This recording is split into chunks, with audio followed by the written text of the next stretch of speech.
Hello, and welcome back to the Fireside Chats with Ada Lovelace Award winners. I'm Shercole King, and I'm so glad to have the opportunity to connect with the STEM education winner today, Dr. Michelle Hewlett Sanchez. Congratulations. We're so glad to see you today. Also, we have Dr. Tanner Huffman, the judge for this category, speaking with us today as well. I appreciate both of you for taking time to do this discussion. Our topic for today will be about how to make STEM education accessible to everyone. Before we get started, I would love for both of you to introduce yourselves and tell us what inspired you to get into technology and education. Hi, so I am a professor of electrical engineering at Tulane University, and I'm also the director of the Center for K-12 STEM Education. I'm from New Orleans and actually went to Tulane as an undergraduate student. So I was extremely excited after completing my PhD at Stanford that I had the opportunity to come back to New Orleans and inspire the next generation of young students. I'm married and I have two children that are 7 and 6, and I'm really excited to be here. Hi, my name's Dr. Tanner Huffman. I'm an associate professor at the College of New Jersey, just outside of Trenton, New Jersey. I'm also the director of our Center for STEM Excellence that does K-12 outreach. My experiences and background are in education. I'm a former middle school, high school teacher from central Pennsylvania. I grew up in Western Pennsylvania. I'm married and I have 4 daughters, the youngest of which is named Ada. And her middle name's Grace. So Ada for Ada Lovelace and Grace for Grace Hopper. And I'm excited to be here. Yeah, so when I was in high school, I took a computer programming class and I loved it. So when I went to college, I started taking computer science classes right away and I was hooked immediately. My dad was a computer programmer before he retired. So I think it was just in my genes that was something that I really loved. But during the time that I was doing my dissertation, I actually worked for the SRI Speech Technology and Research Laboratory, which is the lab that Siri came out of, which was definitely before my time, but I got to, interact and work with so many very bright people. And it just helped light this flame inside of me that I really wanted to help young students pursue STEM in the future. My interest in technology and specifically in education also started early. I actually was really into teaching with our local vacation Bible school. So I would be the craft teacher when I got a little bit older. So we would do birdhouses and things like that. I was always interested in science and the natural world, and a natural connection for that for me was the human-made world, right? So technology is so ubiquitous, it's all around us, it's everywhere.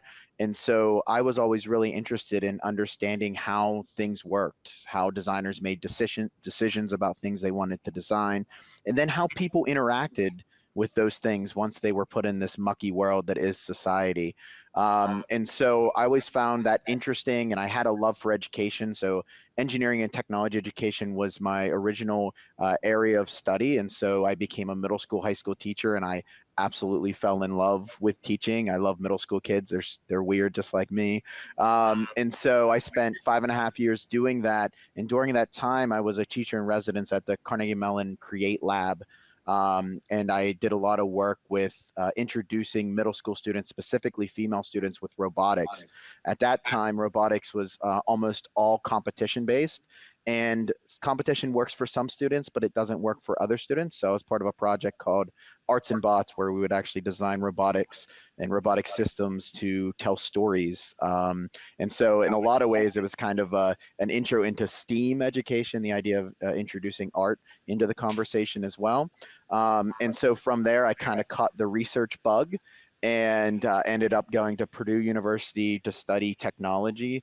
My PhD is in technology, and really dive deep into the understandings of how humans interact with technology and extend their abilities to make the world the way they see it and the way they want it to be. So from there, it made sense then to go into an area to train future teachers around the area of STEM education, specifically around engineering education, and that's why I ended up at TC&J. And so I love it. I teach everywhere from elementary we call it iSTEM, Integrative STEM Education, pre-service teachers to graduate level STEM curriculum development type of courses. So that's how I ended up where I am. Thank you guys so much. You both are pretty much so amazing, and I'm really excited to have this conversation with you guys. For me personally, I've always had the opportunity and access to STEM education since I was a child. I've always been able to weave STEM and specifically technology and its evolution because it's been through some things since I was younger in my life. However, so many people, especially Black and Hispanic children, do not have the privilege to early childhood STEM education. Can you discuss why this is critical for success for kids to be able to explore STEM in all its fullness? So it's really important that we start with, showing kids how fun STEM areas can be. I think that young children, and especially since I have young children myself, they have so much creativity and so many ideas that just come so naturally to them as a young child. And I think, introducing STEM activities at that age just enables them to have an outlet for that creativity. Especially around access and equity. I've always kind of approached it from it's a global imperative. And the reason I bring that up is, the challenges we face as a species today are incredibly diverse, incredibly difficult challenges. And we're not going to solve those challenges without the very best talent from the most diverse areas and the most creative and capable people. And for me, historically, we've only been able to draw that talent from people who look like me. And that is a major issue for me because there is talent, there's capability, there's diverse thought that is in populations, in groups that have been underserved for generations. And so when I think about the importance of STEM education for all, it's a necessity for us as humanity, as a species, to be able to reach that talent. And so in order to do that, I think there's a lot of different ways we can approach it. To jump on a little bit with what Dr. Sanchez was saying, we have to make it accessible, we have to make it interesting, we have to make it engaging. And we have to find pathways to reach those students who have traditionally been underserved. If that's through teacher professional development, if that's through policy at the state level, at the national level. For me, a lot of it is trying to find access and ways and resources to be able to support those communities that are interested in supporting their students. And so that's why I think it's important. I think, funding and access and training, professional development and training, advocacy all play a role in it, but it's definitely going to be a team effort. And so especially around awards and organizations like what we're doing here, it's important that we support each other that are doing the great work. The work that Dr. Sanchez is doing is incredible and should be shared, right? And we should advocate for others to be able to do that work as well.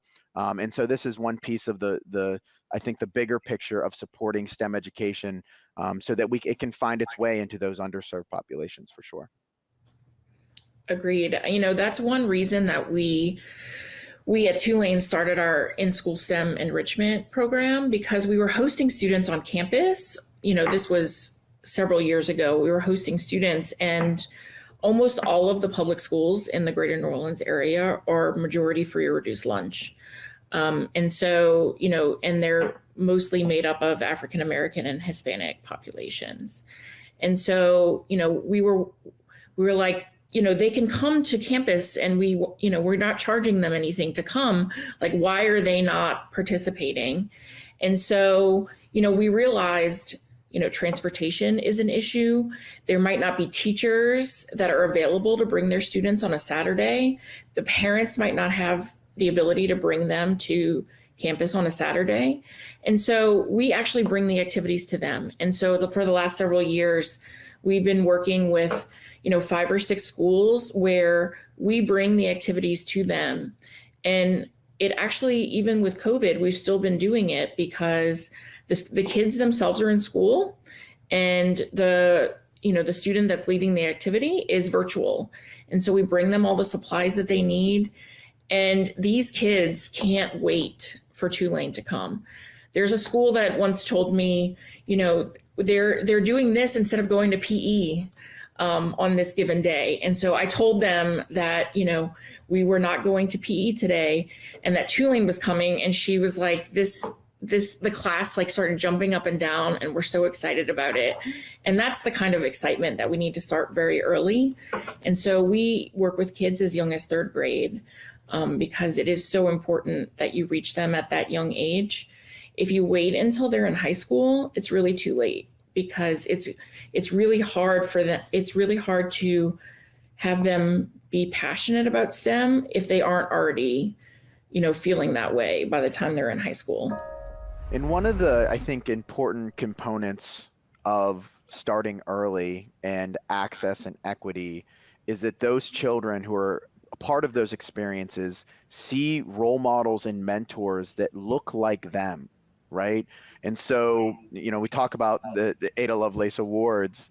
I have 4 daughters, and they need to see, in my opinion, they need to see women in tech that they can envision themselves being someday. And so this is important for me, as locally as a father, but it's also, like I said before, it's important for that we are able to reach the incredible talent that's part of those communities, and that talent recognizes and sees themselves being a STEM professional, an engineer, a technologist, a scientist, a leader, a CEO, in those types of fields, so that they can then aspire and they can work towards those goals. And so I think mentors and seeing people like themselves is a very important component to this work. Oh, yes, I totally agree. And, one of the things that we strive for is that we get a diverse set of students to work with us. So the young students are seeing, them being leaders in their field. For example, we had a graduate student that we worked with who studied butterflies. And so she would bring butterflies to their classrooms and talk about the different qualities about butterflies. What's really cool about it is there was a student who said, I didn't know that I could study butterflies for a living. What we're trying to do is show them that STEM isn't just what they learn in their science classroom, but there's so many different things that you can do in the realm of STEM education. And so you really just have to find what you're passionate about. Thank you, guys. You guys are getting me really excited. Dr. Tanner made a great point when he stated we have to make it engaging, as well as you, Dr. Sanchez, with understanding the need and lack of resources are the keys to meeting the kids where they are. And I appreciate this is 2 of the most important strategies to getting this type of work done. Several years ago, I ran a program called Teen Tech Day, which, offered conferences to students between the ages of 13 and 18 to get them engaged with local people working within STEM and learn art and different types of projects to get the work on. And in many ways, those kids didn't have much exposure. And like Dr. Tanner was saying, trying to meet them where they are and getting the right resources to them so they can be engaged, as well as giving them opportunities to see like the things that they enjoy can be things that can be in tech. Like we had students who love skateboarding, so we showed them how to make their videos to showcase their skateboard in their social media realms that they were working in. And I've always had many parents come back and state how great it was for their kids to get this exposure and shape their decisions on what was next for them after high school, which makes me wonder, what can we all do to help start making STEM education more accessible equally to children and teens? How can we all help in your efforts, or what do you feel that people should be thinking about or doing to make this a possibility for more people? So not one organization is going to solve this problem, right? It's teamwork. It's a team effort. There's a lot of nonprofits and universities in the greater New Orleans area, and I try to support as many of them as possible, just because one company or institution can solve this problem. And so, one of the things that we strive for is to create equity of access for everyone. So either our programs are free or we provide scholarships to students. And so, for example, we teach a 4-credit program in the summer for high school rising juniors and seniors. And they actually get to come to campus and they're learning from a Tulane faculty member about whatever their area of interest is. This could be neuroscience, it could be psychology, it could be chemical engineering, computer science. And the fact that they get to be on a college campus just makes it so much more real, and the goal is more realistic. And so the more that you can show them that what they're doing is what they should be doing, right? So whether it's we're going into schools and they get to do an activity and they see that they can do it, or they come to campus and they see that they can do it. One of my favorite things that we do is when we host middle school girls on campus for a fun day of STEM is we do a design competition at lunchtime. And so they have to, build a bridge that will hold a certain weight, or they have to make a car that travels, however long. And it's like the NCAA Final Four, where they're competing against each other, but it's also so supportive. And to have 200 girls who are screaming for their team, that just, it like warms my heart. And, we've been doing that program long enough that we've now had girls come through our high school program as well. And some of them are actually at Tulane, which is unbelievable. So, just those instances have made so much of a difference. And, I feel like with every year, I try really hard to make sure that these students have access. And so we've actually been focused more on teachers the last couple of years. And I'm sure Dr. Huffman would agree. When you reach a teacher, you're reaching so many more students, because it's not just for that one particular year, but it's for the rest of their career teaching.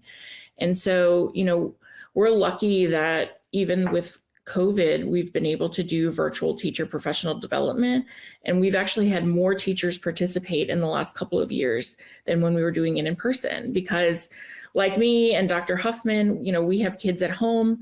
It's really hard to give up a whole day to, do a PD, even if they're getting paid, but then they have to pay a babysitter versus, being able to stay at their house and join on Zoom. And, we hope that through this, the teachers are learning so much more about science and engineering backgrounds so that they can teach the students without having us in the classroom. We can only do so much in terms of we only have the man and woman power to do as much as we can. But if we instill that knowledge in teachers, it just reaches so many more students. I know that was a really long answer. No, that was the perfect answer.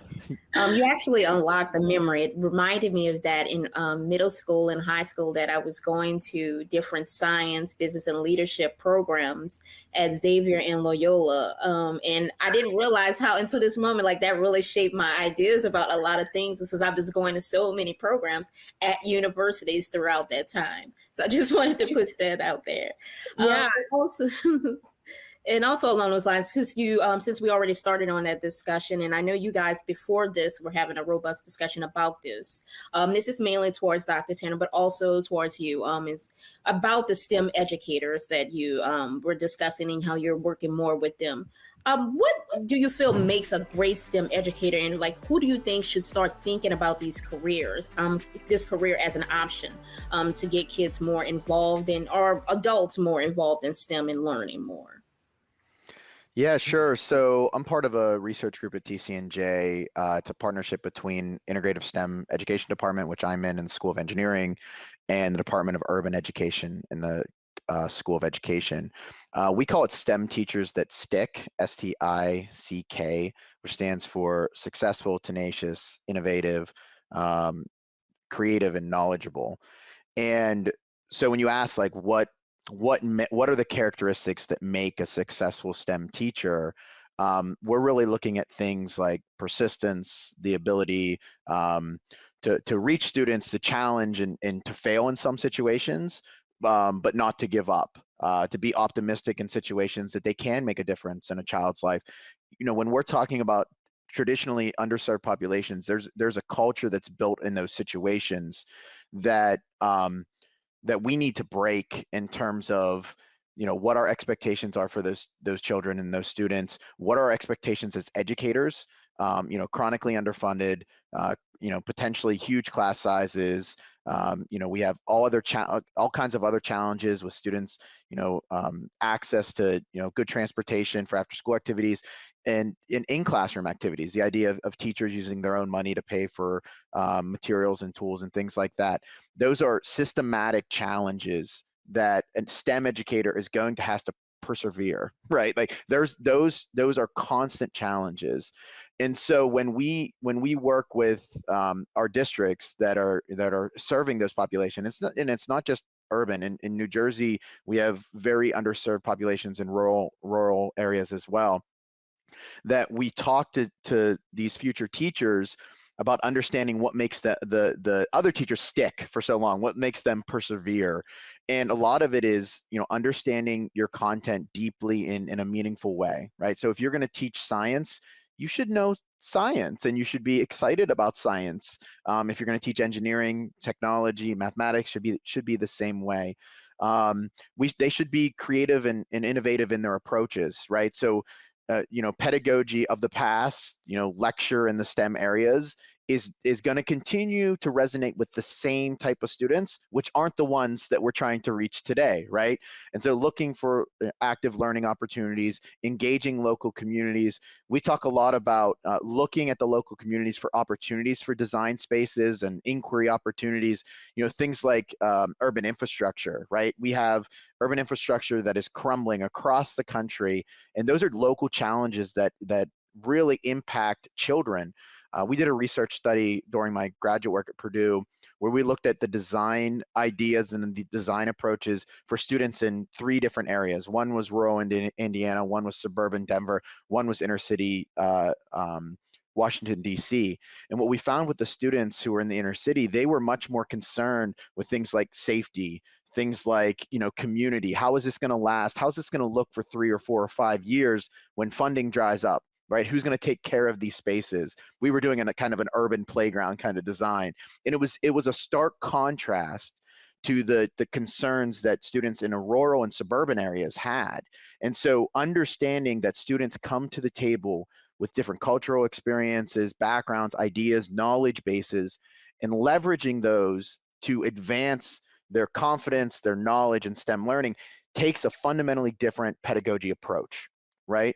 And so we try to talk to our students, teach our students about those approaches, create capable teachers, not just competent teachers, right? Ones that can be adaptive, be agile to the type of situation. And, you have to be tough-skinned to be a good STEM teacher. You have to be able to push against the typical traditional mechanisms that are in systems, right? And you have to be able to understand that everything you're doing, it might not work right away. We use the term fail forward, right? Like there's going to be challenges and things, not everything's going to work right away, but you need to persevere and be able to kind of understand the big picture of what you're trying to do systematically change. And so that's kind of one way. We do look to those successful teachers that are out there already, that are persevering, that are incredible teachers in the STEM areas. And we try to listen to them and we try to understand why they're so successful and help that to inspire the next generation. So I would have to agree about, the toughness that good teachers have to have, because I think a lot of teachers are really scared not to know the correct answer to a question. And so in their mind, it's, well, I'm not even going to teach them this subject because what if they ask me a question that I don't know the answer? I teach very bright students at Tulane, and I guarantee every year I get a question that I don't know the answer. And the best thing that you can do in that case is say, be honest, I don't know the answer, but I'm going to look into it and I'm going to let you know. And you can even suggest, like, why don't you look into it as well? And so having that discussion, I think, is really important. One of the things that we've noticed here, and it might be similar in where you're from, Dr. Huffman, but elementary and middle school teachers who teach science, don't have to have a science degree here, and most of them don't. And so they get very hesitant about teaching, about a pendulum or, physical chemistry, that type of thing. And so, what we try to instill in them is the knowledge so that they feel more comfortable teaching those subjects, because it is so important. And we also try to instill in them that it's okay if it doesn't work the first time.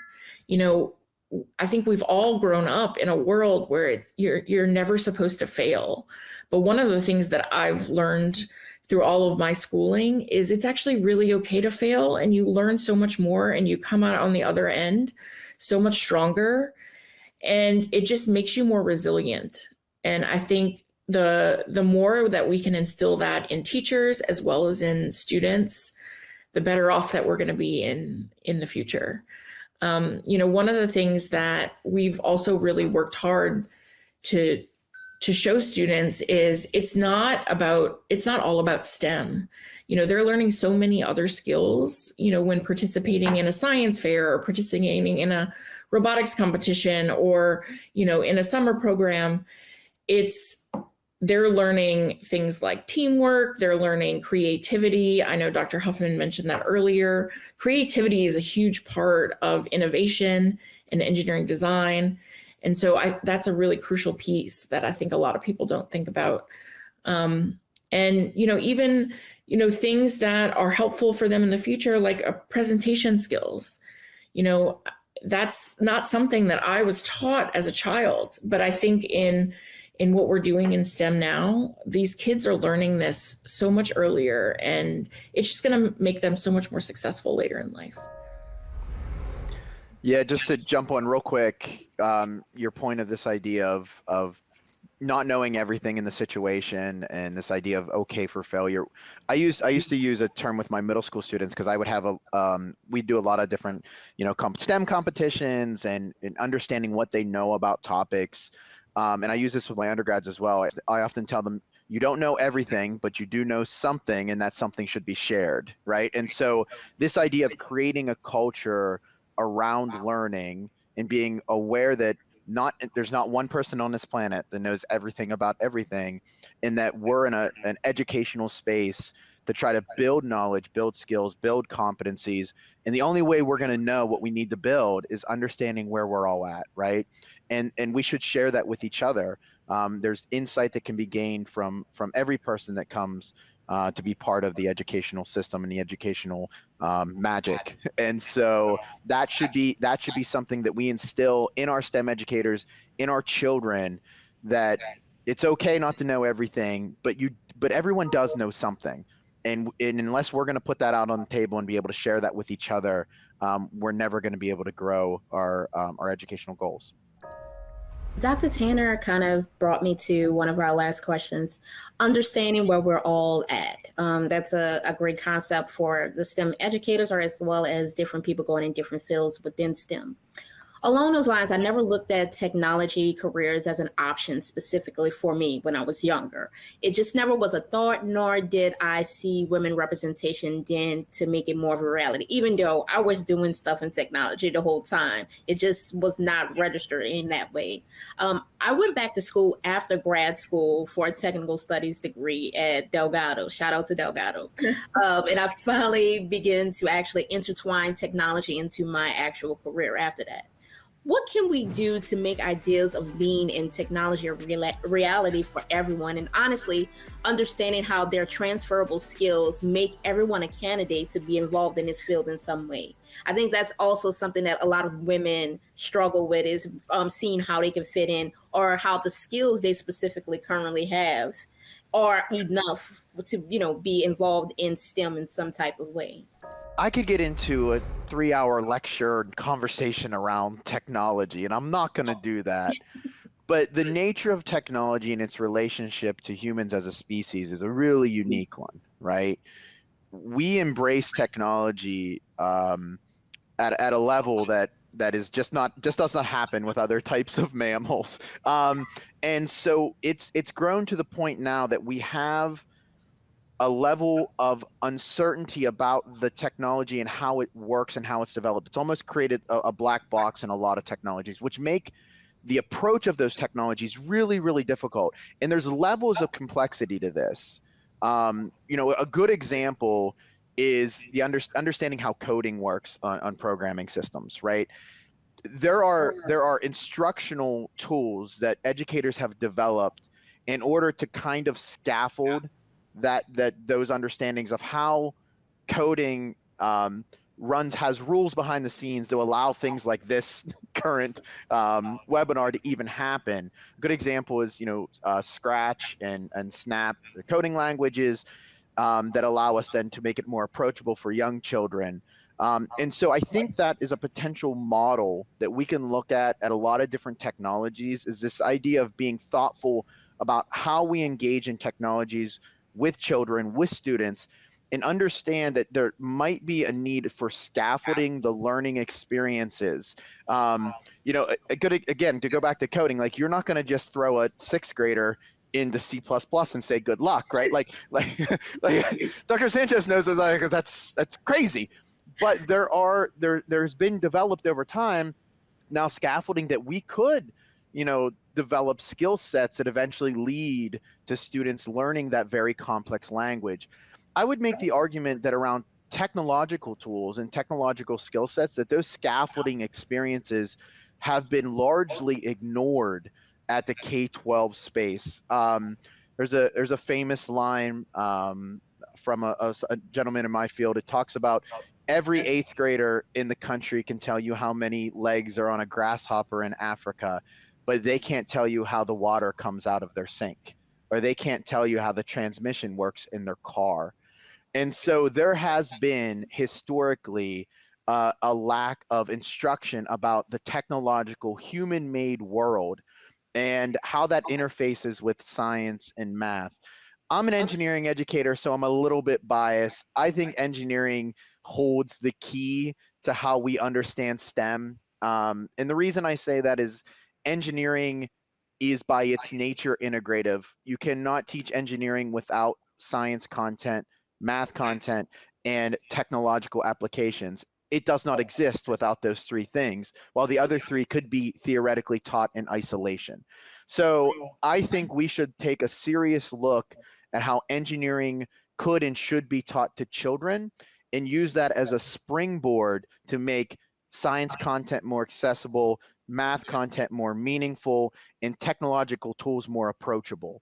And I think there's a real opportunity there, because engineering education in the P12, K-12 space is still in its infancy, to be able to envision an education that engineering is alongside science. And there are tools, next generation science standards, who have brought the level of engineering practices up.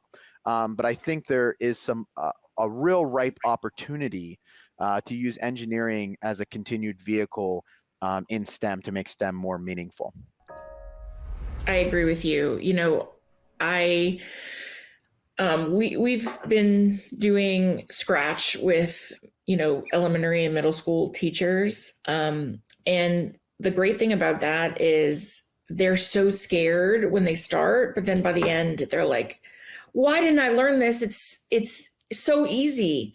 And I think I totally agree that we expect, if it's a high school student, to be able to jump right in and doing Java or Python without having any kind of programming background, and that's just not feasible. And so to me, it doesn't actually matter what age you get interested in computer science or technology, but it's the drive and willingness to kind of start from the beginning and get baby steps, because you can't learn everything overnight. I would also have to agree with how important engineering is I served on the Louisiana Science Standards Review Committee when it was approved in early 2018. And that was one of the things that I mentioned to the teachers and the people who were writing those standards. And obviously they're very heavily based on the next generation science standards, but the engineering standards do not stand alone here in Louisiana. The engineering standards are part of the science standards. So they're learning the science by doing these engineering design projects. And that's the best way for them to learn, because it does keep them engaged and it does keep them, wanting to learn more.